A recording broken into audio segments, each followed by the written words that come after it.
हम देश में और खास तौर पर उत्तर प्रदेश में मदरसों का रियलिटी चेक कर रहे हैं। शिक्षा का बुरा हाल, मान्यताओं का पता नहीं, सुविधाओं के नाम पर बच्चों को कुछ नहीं मिलता। मदरसा चलाने के लिए फंड गांव से जुटाया जाता है। उत्तर प्रदेश के श्रावस्ती में नेपाल बॉर्डर पर ऐसे एक मदरसे का हाल आपने देखा। इन मदरसों में पढ़ाने वाले टीचर कहते हैं कि वो सारे विषय बच्चों को पढ़ा रहे हैं, लेकिन बच्चों की जानकारी इस बात का सबूत देती है कि उर्दू, अरबी और कुरान के अलावा बच्चों को अंग्रेजी, गणित, इतिहास, भूगोल, हिंदी कितना जोर देकर पढ़ाते हैं वो नजर आ जाता है। एक मदरसे का हाल आपने देखा, आप दूसरे की व्यवस्था भी जरा देख लीजिए कि क्या है वहां पर सुविधाओं और शिक्षा की स्थिति।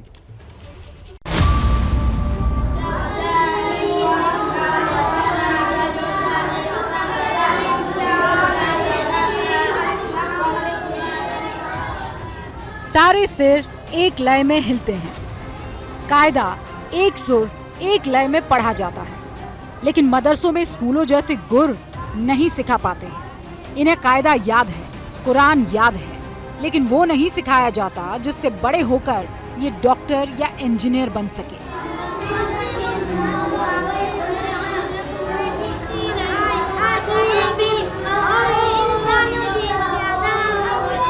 भारत और नेपाल की सीमा पर मदरसों की पौध है। हम इस समय एक ऐसी ही पौध के भीतर जा रहे हैं। ये श्रावस्ती ज़िले में भारत नेपाल के बॉर्डर से सटा हुआ गांव हकीमपुरवा है और हकीमपुरवा में अभी ये हमको एक मस्जिद दिखाई पड़ रही है। ये बच्चे देखिए पढ़ने के लिए जा रहे हैं। इसी मस्जिद से के भीतर एक मदरसा चल रहा है, लोगों ने बताया, जहाँ पर बच्चे तालीम ले रहे हैं। अब ये किस तरह की तालीम है, क्या पढ़ाया जा रहा है, क्या अंदर सुविधाएं हैं और इस मदरसे में पढ़ रहे बच्चों का मुस्तकबिल यानी कि भविष्य क्या है, ये जानना बेहद ज़रूरी है। तो इस मदरसे के भीतर चलते हैं। तो हम मदरसे के भीतर प्रवेश कर रहे हैं। देखिए वज़ू खाने के लोटे यहाँ पड़े हुए दिखाई पड़ रहे हैं और अंदर की ओर आवाज़ें आ रही हैं। ऐसा लग रहा है कि यहाँ पर कुछ पढ़ाया जा रहा है और ये है मदरसे की सूरत। ये है मस्जिद और यहीं पर चल रहा है ये मदरसा। बच्चे पढ़ाई कर रहे हैं और पढ़ने की आवाज़ें ये बता रही हैं कि कोई एक पाठ्यक्रम है जो इनको रटाया जा रहा है।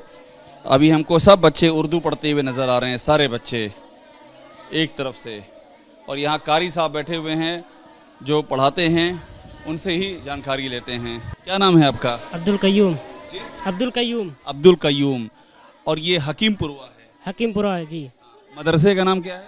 मदरसा अहले सुन्नत वल जमात गौसुल उलूम। क्या पढ़ा रहे हैं आप बच्चों को? यहाँ पर उर्दू, अरबी और गणित भी पढ़ाई जाती है। जैसे हिसाब क्या पढ़ा रहे हैं? अभी इस वक्त अरबी चल रही है। अरबी पढ़ा रहे हैं जी। अरबी की किताबें यहाँ कहाँ मिलती हैं? अरबी की किताबें दुकान पर मिल जाती हैं। कितने बच्चे हैं यहाँ पर?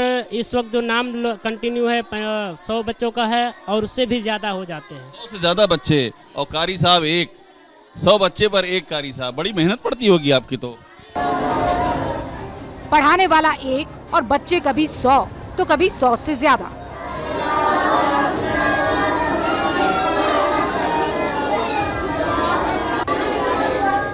लकड़ी की बेंचों को रहल बनाकर पढ़ते इन बच्चों के पास हिंदी या अंग्रेजी की किताब नहीं है। जो आप यहाँ पढ़ा रहे हैं बच्चों को, ये जो किताब बच्चे पढ़ रहे हैं, तो ये किताब सब कौन बताता है कि ये किताबें पढ़नी चाहिए?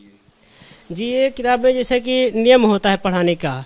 पहले एक छोटी किताबें, छोटी के बाद में बड़ी किताब, इस तरीके से हम लोगों ने पढ़ा है। ये नियम आपने खुद बनाया हुआ है? नहीं, ये शुरू से हर उर्दू में होता है इस तरीके से। नहीं, हम कुछ और पूछ रहे हैं। ये किताबें कहाँ से लेके आते हैं?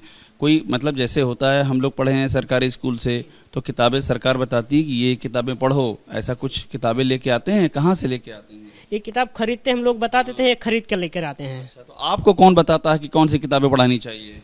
पहले जिस तरीके से, अब हमको ये बताना है कि आपको बुनियादी यही है, आपको बुनियाद यहाँ से करना है, फिर आगे आप बढ़ पाओगे। जब बुनियाद आपका सही नहीं रहेगा तो फिर आगे कैसे बढ़ पाओगे? तो आपसे हम पूछ रहे हैं अमेरिका के बारे में, आप बता रहे हैं अफगानिस्तान के बारे में। हम ये पूछ रहे हैं कि जो किताबें आप लाते हैं, तो ये किताबें कौन बताता है कि यही किताबें पढ़ाइए? ये सरकार की बताई किताबें हैं या किसी और संस्था की बताई किताबें हैं? कहाँ की किताबें हैं? ये किताब है हम लोग, हमारा उस्ताद हमें बताया, हम अपने बच्चों को बताया। अच्छा, सब उस्ताद से मामला चल रहा है, आपके उस्ताद ने आपको बताया, आपने बताया इन बच्चों को। गुरु गुरु जी, ये गुरु सर। जरा किताब उठाइएगा, कोई ये किताब उठाओ बेटा। हाँ, क्या लिखा है इस पे? ये बगदादी कायदा। बगदादी कायदा? जी। बगदादी कहाँ से आ गया इसमें? अरे वो तो उर्दू लफ्ज़ है। अच्छा, क्या अर्थ हुआ इसका? कायदा का तरीका, यानी उर्दू पढ़ने का तरीका है। अच्छा, कायदा मतलब तरीका ही होता है, शुरुआत, अलिफ बे से यहाँ पे शुरुआत होता है। और ये कहाँ, किसकी किताब है? कहीं लिखा है प्रकाशन वकाशन? ये देखिए, ये लिखा है, क्या है, पढ़िए इसको। कहाँ की प्रिंटिंग है ये? ये प्रिंटिंग नहीं है सर। अरे ये मकतब, पढ़िए इसको, क्या लिखा है? मकतब जाबिया ई नूरिया। जामिया? जामा है, जामा। हाँ। मकतब जामा ई नूरी, नूर। हाँ। प्रिंटेड प्रिंटेड की प्रिंटिंग? प्रिंटिंग वही सर, प्रिंटिंग है। अंग्रेजी मामला कमजोर है आपका कारी साहब, हैं? अंग्रेजी मामला ठीक नहीं है आपका। अरबी। अंग्रेजी की किताबें बच्चों को मदरसों में पढ़ाई नहीं जाती। सरकारी स्कूलों में पढ़ने वाले बच्चे ही अंग्रेजी वर्णमाला समझ पाते हैं। क्या नाम है बेटा? रेशमा। रेशमा, क्या पढ़ाई कर रही हो यहाँ पे? रिफ्लामी। इस्लामी। अच्छा, तुम? अलिफ। अलिफ पढ़ रही हो। तुम क्या पढ़ रही हो बेटा? कायदा। कायदा। कायदा पढ़ रही हो। और तुम बेटा क्या पढ़ रहे हो? सलम कुरान। सलम कुरान पढ़ रहे हो। तुम क्या पढ़ रहे हो? अम्मा पारा। हैं? अम्मा पारा। ये क्या होता है कारी साहब, बच्चा वगैरह? ये कुरान का पहला पारा, वो 30वां पारा होता है। कुरान का 30वां पारा, जो 30वां पारा वो पढ़ रहा है बच्चा। ठीक, तो कुछ अंग्रेजी किताब पढ़े हो? अंग्रेजी पढ़े हो? नहीं। अंग्रेजी थोड़ा पढ़े। थोड़ा पढ़े हो? गणित थोड़ा बहुत जाना तो? कहाँ जाना तो अंग्रेजी में, कुछ बताइए। जाओ जाते तब पढ़ा जाता। कहाँ जाते हो? हिंदी स्कूल। कुछ याद है अंग्रेजी में? कोई कविता वविता कुछ सुनाई हो? हैं? तुमका याद है कुछ अंग्रेजी में? कुछ याद है? हैं? ABCD याद है कि नहीं याद है? ABCD याद है। आधा याद है तो पूरा कब याद करियो? हिंदी जाते ना हैं? हम हिंदी नहीं जाते। हिंदी ना जाते हो? अच्छा, यही सिर्फ उर्दू पढ़ा तो सिर्फ। तुमका याद है ABCD? सुनियो, सुनो। A B C D E F G H I J K L M N O P Q R S T U V W X Y Z। वाह, तुमका पूरा याद है। अच्छा, बच्चों को आधुनिक शिक्षा तो नहीं मिलती, लेकिन इस्लाम के रीति रिवाज और तौर तरीके सिखाने का पूरा जोर है। जैसे ये छोटी सी बच्ची है, ये सबने अपना सर ढका हुआ है, ये आप बच्चों को समझाते हैं कैसे आना चाहिए? इसके पीछे क्या है सोच? ये है पर्दा, पर्दा है बच्चों का। जी तो मतलब पर्दा की शिक्षा दी जाती है कि इस तरह से आना चाहिए, जी जरूरी है वो पर्दा? जी, जरूरी है। बचपन से बच्चे सीखते हैं। जी, बचपन ही सीधे, फिर आगे चल के वो चीज़ वो अपना करते रहेंगे। तो पर्दा फिर करते रहेंगे, ये बचपन से ही आप सिखा देते हैं। ये बच्ची की उम्र क्या है? बच्ची की उम्र 2 साल से ऊपर हो गई, 3 साल। इसको भी पर्दा सिखाया है आपने। जी। और ये सब लोग इनको ये कि ये मतलब ये क्या आपका एक ड्रेस है कि टोपी लगा के सब लोग आएंगे? जी, टोपी लगा के आए जी, ये ड्रेस है, टोपी लगा के आए और टोपी लगा के पढ़ना भी चाहिए। अच्छा, ये है। नंगे सर नहीं पढ़ना चाहिए। अच्छा सर, ऐसा क्यों? किताब है, जैसे कि हम लोग इज्जत करते हैं। अच्छा, इसलिए हाँ, हर एक किताब की इज्जत करनी चाहिए। कुछ भी हो, उसी से हमको जो कुछ आगे इल्म उसी से मिलता है हमको। मिले, किताब ही से मिलेगा। और हम नंगे सर उसकी अदब नहीं करें तो फिर हमें इल्म कहाँ से मिलेगा? हकीमपुरवा में बरसों से मदरसा चल रहा है, लेकिन रजिस्ट्रेशन के बारे में कारी साहब को भी नहीं मालूम। कब से चल रहा है ये मदरसा? ये मैं तो काफ़ी दिनों से मदरसा चल रहा है। मैं तो साल भर से यहाँ पर पढ़ा रहा हूँ कि प्राइवेट है या तनख्वाह के ऊपर है, जो मैं हूँ यहाँ पर। आपको तनख्वाह मिलती है? हाँ, तलब मिलती है, मैं तलब पर पढ़ा रहा हूँ यहाँ तलब पर। कितनी तलब मिलती है? ऐसे ऐसे घूम जाइए, कितनी तलब मिलती है? हमें मिली है 6,000। 6,000 रुपया महीना चल जाता है खर्चा उसमें? अब चल जाता है उसमें। की मान्यता कहाँ से है? मदरसा का मान्यता जो है रजिस्ट्रेशन कराया गया है, हो गया है, लेकिन मुझे मालूम नहीं है। बस इतना मुझे पता है कि मदरसा जो है रजिस्ट्रेशन करा दिया गया है, हो गया। रजिस्ट्रेशन नंबर 1860 है। कहाँ से रजिस्ट्रेशन हुआ है? ये मुझे मालूम नहीं, क्योंकि मैं तो साल भर से पढ़ा रहा हूँ। अरे तो साल भर में यही नहीं मालूम पड़ा कि रजिस्ट्रेशन कहाँ से हुआ है? तो मुझे कागज़ में पूछ रहा हूँ, कागज़ बता नहीं रहे हैं यहाँ। कागज बता नहीं रहे? हाँ, अब यहाँ कहाँ से है हुआ है, अब इतना मालूम किसका है ये? गए हैं लोग वहाँ से कराए। किसका मदरसा है ये? हैं। मदरसा किसका है, मालिक कौन है इसके? मदरसे के मालिक खुद ही ज़मीन है मदरसे के नाम पर। मदरसे के नाम पर खुद मदरसा अहले सुन्नत वल जमात गौसुल उलूम के नाम पर ये मदरसे की ज़मीन है। वो लोग अभी 1 साल से बता नहीं रहे हैं कि रजिस्ट्रेशन कहाँ होगा। रजिस्ट्रेशन बस इतना जानता हूँ कि फैज़ाबाद से ये सब चीज़ हो रहा है। इस समय मेरे कदम नेपाल की ज़मीन पर है। नेपाल का बाके ज़िला और बहावपुरवा इस गांव का नाम है। भारत और नेपाल की सीमा पर ये हम श्रावस्ती ज़िले में सिरसिया ब्लॉक के भारत और नेपाल की सीमा का जायज़ा ले रहे हैं। दोनों तरफ मदरसों की पौध है। हम इस समय नेपाल की सीमा के भीतर हैं और इस बहावपुरवा गांव में भी हमको मदरसे मिल रहे हैं जगह जगह। ये देखिए, ये मस्जिद है इस गांव की और इसी मस्जिद की जो इमारत है उसी के ठीक सामने मदरसा चल रहा है। यहाँ पर ये है इस मदरसे की तस्वीर। यहाँ पर कारी साहब हैं, पढ़ा रहे हैं। आप पढ़ते रहो अपना।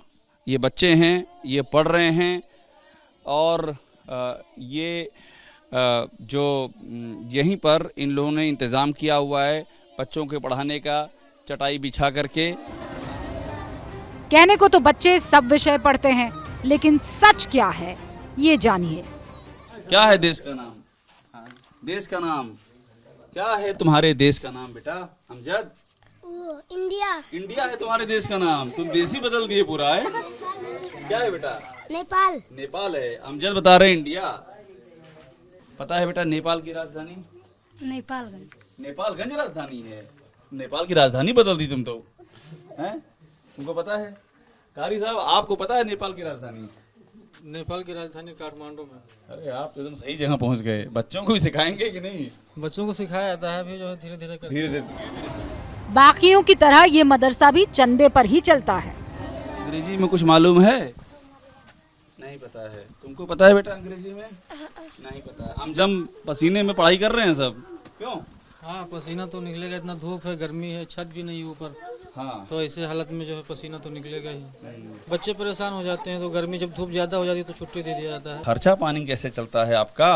खर्चा पानी गाँव ही से मिलता है, जो कुछ मिल जाता है। तो गांव की मदद से पूरी बिल्डिंग तैयार हो गई। हाँ, इतना तैयार किया गया है। कुछ बाहरी भी है इसमें, जैसे मुंबई से पैसे लड़के लोग बम्बई से पैसा आता है? लड़के लोग जो वहाँ पे हैं वो लोग भेजते हैं। कौन लड़के बम्बई से पैसा भेजते हमारे हैं? गांव के जो काम करने के लिए जाते हैं, अच्छा, तो वहाँ पर आपस में इकट्ठा करके थोड़ा मदरसे के लिए पैसा भेजते हैं वो। और उसके बाद में जो है हम गांव से थोड़ा थोड़ा करके ले लेते हैं, थोड़ा दूसरे गांव से फिर मांग लेते हैं। अरे तो आपकी फंडिंग चारों ओर से आती है, यहाँ से लेके बम्बई तक फंडिंग ही फंडिंग है।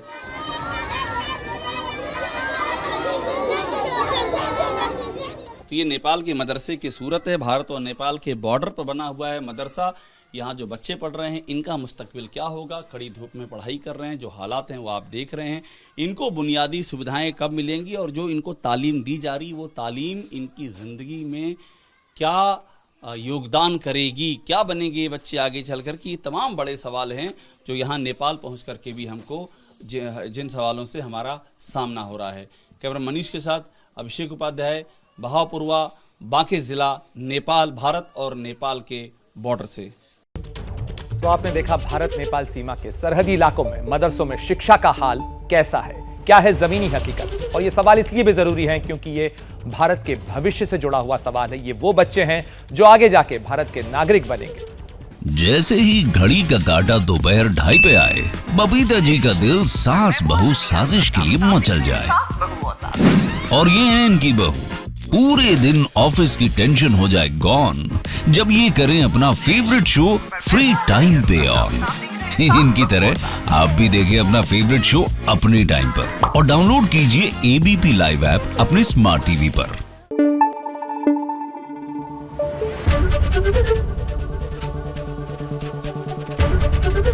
एबीपी न्यूज आपको रखे आगे।